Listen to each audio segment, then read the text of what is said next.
Will, we are all born with something extraordinary inside us, but few are ready to put it to use. Is there a course you can take? Tell me something. Have you asked yourself how it is you are able to do the things you do? Hell, I just try to stay out of my own way. Welcome to Abandoned Save, where I highlight the good, not legendary games of the past. This time I went back to take a look at a game Capcom published during the rough years where they were really focused on the Western market, Dark Void. Dark Void promised seamless transitions between boots on the ground and dogfighting gameplay back in 2010, when people were impressed if the game had a working weather system that didn't look like GTA Trilogy's Rain. If you're thinking to yourself, wow, that actually ran on an Xbox 360? Well, the prologue establishes the year as 1938, but we're flying around with a jetpack alongside some X-Wings and then get ambushed by some UFOs.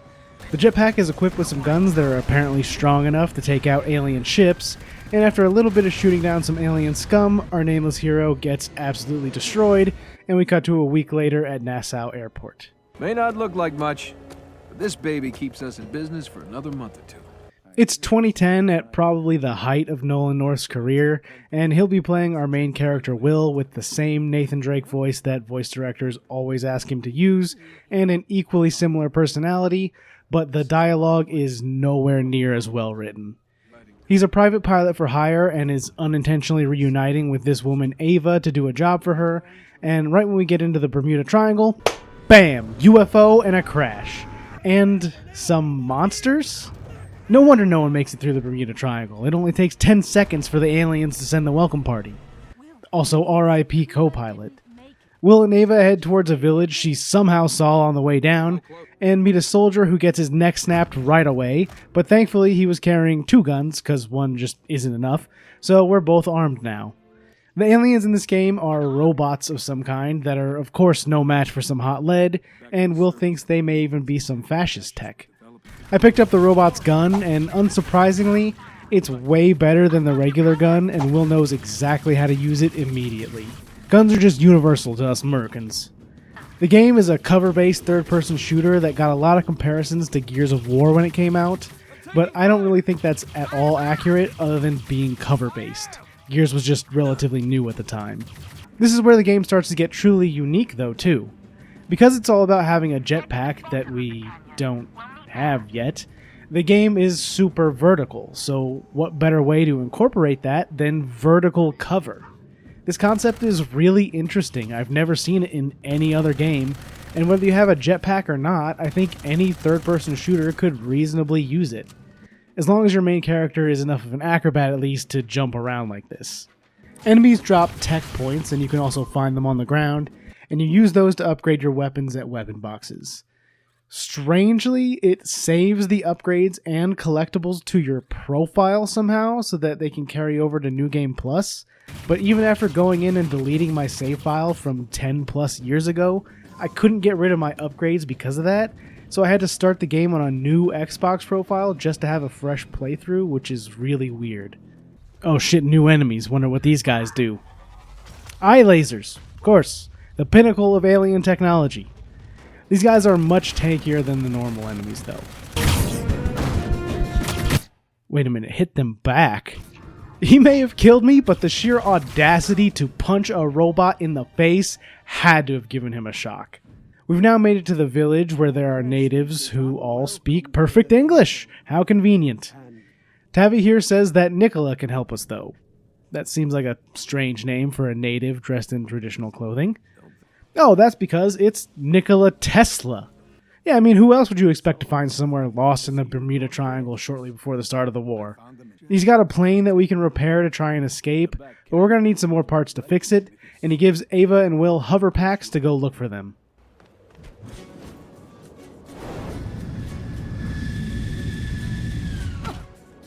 She is insane. She didn't even bother to test it first. She just had complete faith. Now that we have the hover pack, we can jump up high and slow fall, which allows the vertical cover to be used going up as well, while Will and Ava discuss what happened and their relationship in the past, and Ava dodges the question. Well, that's funny. I could have sworn it was you who walked out that morning. Hold up, I got a crash site up ahead. I'm gonna go check it out. We also have a new alien shotgun that's pretty fun to use, though it doesn't really look like it's doing anything. It's weird. Ava then blames Will for their relationship falling apart because he never bothered to look her up after she walked out. So far, she has walked away for no known reason, and then blamed him for not chasing after her. We've collected 2 red flags on our journey already. What more does Ava have in store? Then in a cutscene, Will kills a robot and some kind of slug jumps out. This is disgusting, but apparently these weren't robots at all, but the world's lamest Gundams. The enemy designs aren't terrible, but they are very generic alien robots. Even the alien weapons are pretty simple. Will also thinks that Tesla may be working with the fascists, and Ava says it doesn't matter since he's giving them a plane. I'm giving that at least half a red flag point, but she does kind of have a point. We've run into a crashed USS Cyclops, which is a real ship that disappeared without a trace in 1918, and the part we need is on it, which then ends up with Will having to climb back up it as it falls apart, which makes great use of the vertical cover system going upward. It really feels like Uncharted with a jetpack here, which is probably exactly what they were going for. Ah shit, I was too slow. But I lived! That was uncut. It really looked like that was supposed to be a death cutscene, so that was weird, but whatever, it's fine. Upon making it to the top, Ava saves Will, despite the fact that he has a hover pack on his back that he definitely should have used instead, but thanks for the help, I guess. Oh look, the natives are offering their finest young lady to the robots. What do they even want her for? They call the robots their gods, but yet one single act of resistance and they're getting slaughtered. How did they even last this long here? This gives us, I guess, a boss fight against the night enemy, but as we know, video game shotguns beat everything.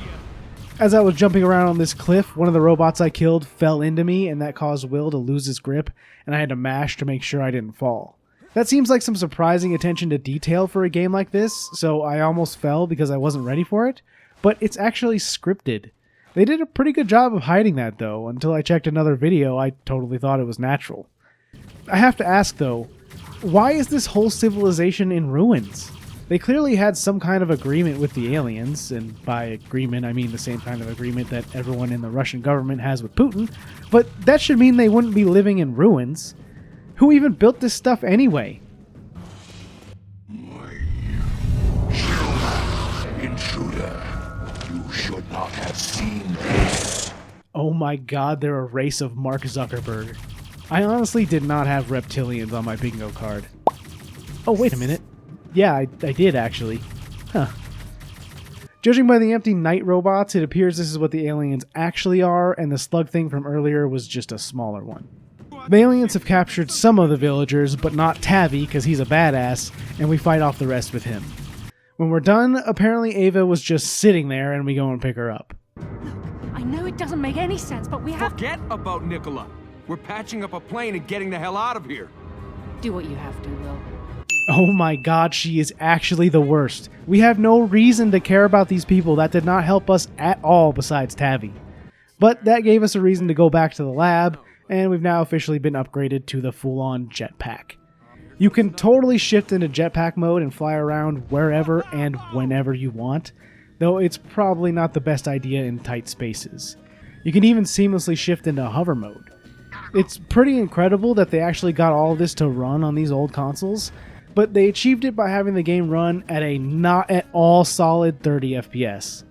30 was pretty acceptable for games back then, but I could definitely see it dropping down to the 20s in some areas, which looks a bit rough. Speaking of which, the gunplay is a little weak too. It works just fine, but it's far from feeling as excellent as Gears of War that this game got so many comparisons to.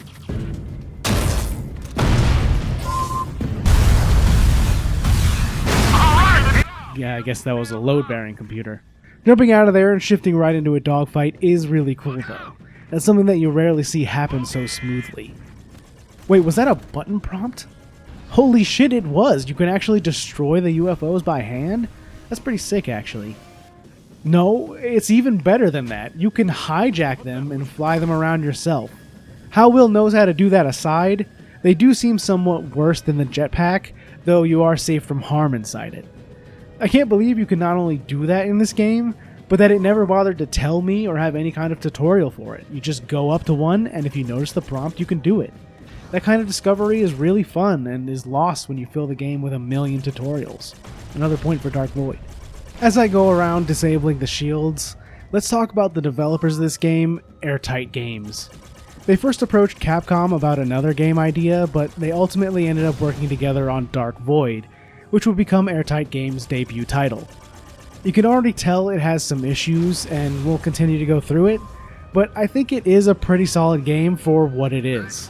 Jetpacking around and fighting aliens is some good stupid fun, but the new dev team, which was mostly comprised of Crimson Sky's team members, then went on to somehow get Kim Swift, who worked on the original Portal and its predecessor Narbacular Drop, as their creative director, and made Quantum Conundrum with her, which was a decently successful downloadable puzzle game, then 2 iOS games, an Ouya game, which is wild to say, and then their final game before they closed their doors in 2014 was Murdered Soul Suspect. They were all over the place, but the 2 main console titles they had aren't bad, just aren't amazing either, and it's a shame that they weren't able to transition that into more success. They got really close, but just couldn't quite make it. Back to Will and the aliens, we now have a huge tank-like creature called an Archon to deal with. Much like anything Capcom got their hands on in the 2010s, you shoot the glowy bits to make it vulnerable, and then do a quick time event where you have to dodge a laser to kill it. With that, Will heads after Ava into the pit that those shields were guarding before. And damn is it a huge pit. I was not expecting that when I jumped in. Oh! Hollow Earth! Let me just mark that one off too. And now we're moving to Act 2. This area is apparently called the Void, and a prophecy calls for the key, which is definitely Will. There's no way it's not. When Will wakes up, he meets the King of Games! He's traded his dual disc for a gun and tells us that the aliens are called the Watchers. He doesn't know where Ava is, but we're off to meet the others in his group that he calls the Survivors. Not really helping your generic story out by naming the 2 factions the Watchers and Survivors, but okay, sure. This is also the most pathetic sounding sniper rifle I've ever used. The sound design for the weapons leaves a little to be desired in my opinion, though the flying sounds are pretty good. The Watchers apparently uprooted humanity, and we ended up fighting them and locking them into the Void, which we are now both stuck in. Atem takes us to the Survivor base, where Will is given his own personal room because jetpacks give you privilege, and he reminisces about Ava when they were together. She asks if Will has heard of the Adepts before leaving without explaining anything in the flashback, and then we're right back to fighting some aliens. This appears to be around where the prologue took place and where a nameless jetpack predecessor died, who will never be mentioned again, by the way. I died a few times in this fight because you take a long time to heal in this game, and they will chase you to the ends of the Hollow Earth to kill you. I eventually developed the strategy of hiding in the rocks to heal like a real man. When we're done, Atem gives Will one of the Watcher helmets so he doesn't have to eat any more bugs while flying around, and we leave to save some prisoners. You can get him home!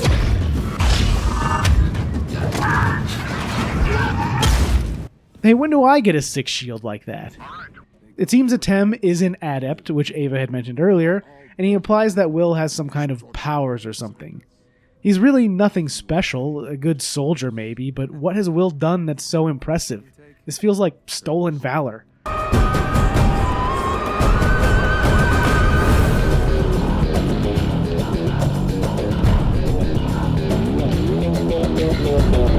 The soundtrack for Dark Void is surprisingly impressive for what the game is, and that's probably because this is actually Bear McCreary's first ever video game score.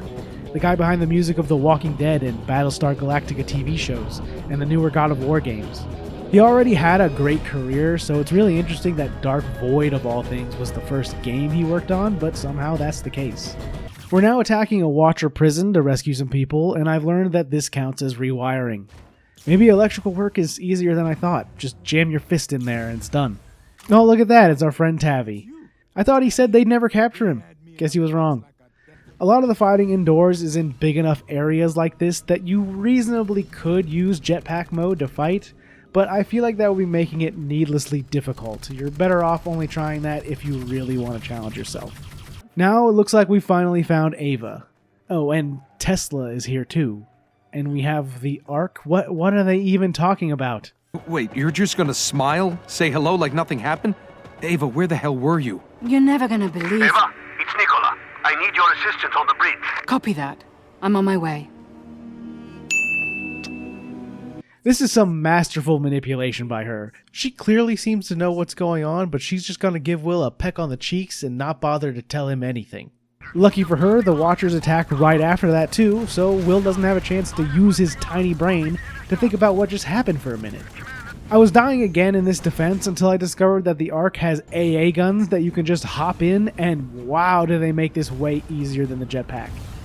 It kind of cheapens the experience because the point of the game is the Jetpack, but when you die as easily as you do out there and the checkpoints are only when you clear a wave, it just becomes annoying trying and dying instead of just hiding in the AA gun and taking them out.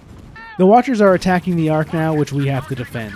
If you have no idea what the fuck is going on, well, I don't either. The story is easy enough to piece together, but it just skips around and asks you to fill in the gaps with context, explaining nothing. Tesla and Ava show back up at the base on their own out of nowhere. They start talking about the Ark like we've known about it for hours, and somehow the Watchers also know enough about it to attack it without us seeing that happen either. Charging it up with this Tesla gun and breaking the clamps off of it is neat, but this is one of the biggest issues with Dark Void. You have to actually set things up and explain what's going on, not just drop straight into major plot points hours into the game.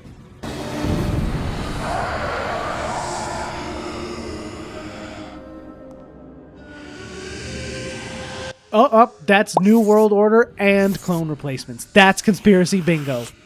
My prize is a Tem calling Will the Chosen One, essentially, and another defense level. Awesome.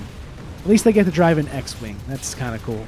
This is the start of the final act of the game, by the way. I've been recording at this point for about 3 hours. This game is incredibly short, and with absolutely no other modes aside from the campaign, you kind of have to wonder why this is all that was on offer for a full-price game when it was released. Airtight Games was founded in 2004, and Dark Void came out in 2010. That's plenty of time to develop a longer game than this, and that's one of the main reasons it only scored okay in reviews. 4.5 hours, which is about how long it took me to beat it, is just not long enough for a full-price game with nothing else to do. Even some Call of Duty campaigns are longer. Hell, you could go see 2, maybe 3 movies at $15 a ticket and stretch your dollar longer than spending $60 to play Dark Void once. This opening is another Defend the Ark section too, which is uninteresting and lasts a long time. Will uses that time to talk to Ava again about how she clearly already knew a Tem, which she refuses to talk about right now. No one can defend her. She sucks.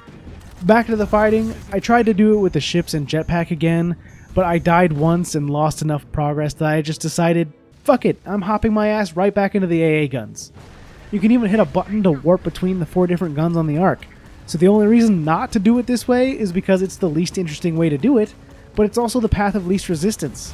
It even collects most of the tech points for you for upgrades. It's just better than fighting outside. After almost 25 minutes of doing that, a battleship comes up out of whatever the ground is supposed to be, and I actually had to get out to fight it. You have to take out all of the turrets on either side and then land on it to rewire it, which I'd love to know how Will knew. It is somewhat difficult, but we are technically late in the game, and it uses all of the mechanics, so more stuff like this would have been amazing. Will, I have a confession to make. You knew this was gonna happen before we took off, right? That we'd end up here. Yes, but I didn't know that you'd be the pilot. I'm sorry. That's all right. It's all right? She got your friend killed immediately, almost got you killed, and has generally just been stringing you along for no reason. How is any of that all right? Also, Tesla is dead now. Cool. We'll see where that goes. Hint, it doesn't go anywhere. But first we have to fight the game's next brilliant introduction with no build-up at all, the Collector. It's some kind of organic being that swallows up the Ark, and you have to get it to let go by shooting its pus balls. I don't know what it's supposed to be, but it's over just as soon as it started, and Will and Ava learn about Tesla's death, and then Will gets captured. They've already mentioned it a couple times, but the Watchers are apparently behind the Axis powers on Earth, and we get a monologue explaining who they are. Apparently they lost their civilization to nuclear war and fled to Earth, and they're arguing that the New World Order is necessary to prevent the extinction of humanity or the loss of the planet, which is what they went through. Ain't nobody got time for that though, because we got broken out by a TEM almost instantly, and we got some goddamn aliens to kill. Oh, they were prepared to be captured, of course. They did take our jetpack though, which is the first time we've been without it since getting it, and that makes it feel really weird. The Imperator, apparently, is now going to tell us some secret information. This scene is straight up ripped from the Oracle in The Matrix Reloaded, complete with little kid and not actually telling Will he's the one. And it also comes out of fucking nowhere once again. It's like they had no idea how to write a story, only an outline, and they just said, you know what? Good enough, we can just skip everything in the gaps. Also, the Ark was never meant to take these people home? That doesn't make any sense either. Why was it even called the Ark? We get a little more about Ava and Will's past, where she tells him to meet her at a park bench in London, and then they fly off to close the portal the Watchers are trying to use to escape the void. If you don't know what I'm talking about, once again, you didn't miss anything. That's just how this game is written. Also, Tavi is apparently a traitor or a clone. Also, they have a fucking dragon? Why don't they have more of these? What the hell is going on? The dragon fight is the final boss, where you shoot him in the glowy bits until you can do a QTE to touch his eye or something, and repeat until it ends. It takes longer than it needs to, and is not really that interesting. Then Will blows up the jetpack to finish it off, and Ava sacrifices herself to save Will from Tavi, who has appeared out of nowhere, and she totally didn't need to do that. And Will creates a shield because he does have powers, I guess. Also, only he can pass through the portal because he's the one, which she knew? What? That's how you end the game, too? A cliffhanger on a less than 5-hour game? That's the ball game. Okay. There were a ton of strange decisions for this game, but the story takes the cake for that. It is almost impossible to follow. Doesn't set anything up before it appears, especially near the end of the game, and then it just stops without ever having a conclusion. They originally planned to make a sequel to continue the story, but sales were of course not good enough to justify that, and the idea was scrapped. But they did waste their time on something else during development that they probably shouldn't have. Bear McCreary decided to make an 8-bit version of the theme for the ending credits, and after hearing that song, they decided it'd be a good idea to make an 8-bit game of their own to promote Dark Void called Dark Void Zero, and released it as a downloadable title. On DSiWare, what the fuck? Dark Void Zero did eventually get ported to Steam and iOS, but this might actually be more interesting than Dark Void itself. Capcom decided to promote it like you can see here in this trailer by pretending it was a lost game from the Capcom vault that they found and were turning into a modern game which would become Dark Void. Why they thought the best place to release that was on the Nintendo DS, where you can't play the full game, I have no fucking idea, but it did end up being pretty cool. Starting the game up, you have to blow into the DS mic to blow out the cartridge, and then it fires up. It's got its own distinct story about a man named Rusty working with Tesla to stop the Watchers from escaping the void, and this thing is pretty hard, just like an old NES game would. Does that say Jimmy Fallon? Yeah, they decided to have him promote this by pretending to have won a Capcom contest as a child to be included in a game. I want to meet whoever was making the decisions on this game and ask them what their drug of choice is. The game itself requires you to go around each of the 3 levels and find key cards needed to stop the portal, and then make it to an extraction point where you fight the boss. I ended up needing to play it on easy because I am really bad at 8-bit games like this, and I just couldn't beat the first level on normal. To be fair though, I'm not the only one that had that trouble. I saw others online talk about how the first level is disproportionately difficult. The game is pretty fun even though the bosses are the exact same fight with minor changes 3 times, and for some reason the alien gun is louder than the 4th of July. I'd love to recommend these games, especially Dark Void Zero if you're a fan of old school games like that, but some kind of agreement must have run out with Capcom, and they delisted both Dark Void and Dark Void Zero from Steam in 2024. At least with Dark Void, if you have the disc or a digital copy on Xbox like I do, where they have full backwards compatibility, you can still play it, but Dark Void Zero is essentially abandonware and extremely difficult to find now, though not impossible. A few people compare Dark Void to Anthem, at least the few that remember it, but I think this was a lot closer to success than Anthem ever actually was, and the jetpack is cooler than the mech suits to me. Other than the 8-bit game, they also had something else in the works for Dark Void. Somehow, some way that I will never understand. According to Variety, they had Brad Pitt's former production studio, Plan B, signed to adapt Dark Void into a film, potentially starring Brad Pitt, but that never went anywhere.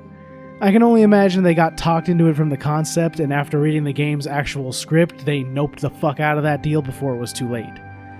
It's funny though, because I actually think it would have made a decent movie at the time if they took just the concept and let a scriptwriter change it as much as they wanted, which is usually the opposite of what I want when a game I like is getting adapted into film.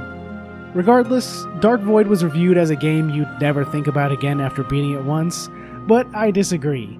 It's one of the first games I added to my list to make a video on when I started this channel. I never forgot about what could have been. I love Capcom games, and everybody loves jetpacks, but there's just not enough there to justify its launch price, or the amount of time they took to make it, and what is there has more than its fair share of problems as well. This is one of those concepts that could be better off being remade completely with just the idea intact, and assuming Capcom owns it, maybe they'll do that one day, but since it's been delisted from Steam, you can only really get it for cheap by buying a physical copy or hoping for a sale on Xbox. If you do like dogfighting and can find a deal though, you could make a fun night or two out of playing this. That being said, that's gonna do it for this video. Thank you for watching, I've been Abandoned Save, and I'll see you in the next one.